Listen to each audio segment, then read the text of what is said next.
let's talk about Mike and Nick and Alice. Yes. This movie stars Vince Vaughn, which, by the way, I love that Vince Vaughn has been in the news lately. He did a podcast, the Theo Vaughn podcast, where he talked about late night hosts.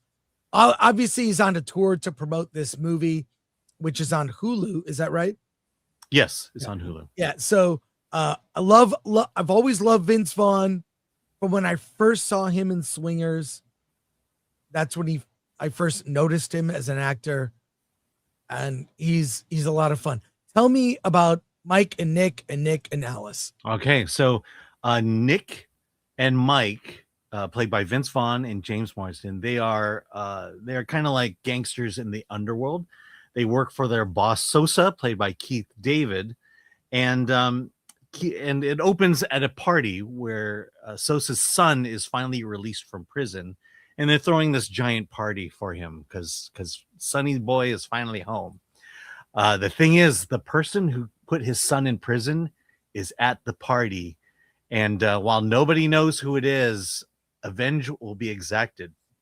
In fact, it is Nick who's going to kill the guy who put his son in prison, and guess what? That happens to be Mike.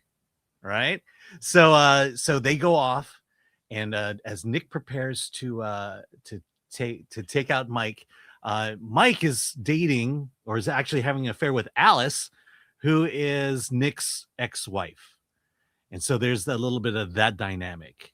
Now you notice that there are two Nicks in here. Yes, I see. Yeah. So what is that second Nick played by Vince Vaughn? Tell me, Nick, that is future Nick, who came back into the past to stop present Nick from killing Mike, because Mike is not the real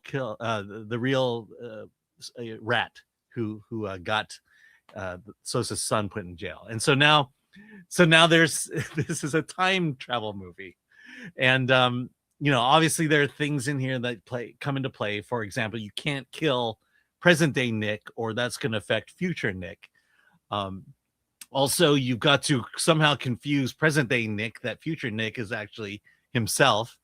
And then there's the human element of this story of the affair with his ex-wife.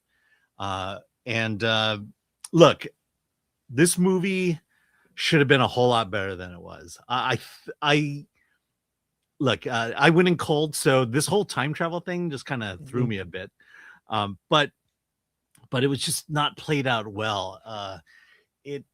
I feel like the writer of this, Ben David Grabinski, the name sounds familiar, but it just felt TV movie-ish to me.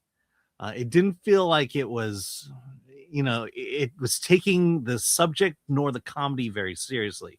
The comedy is just people commenting, which is the worst. This is where Hollywood comedies have come today.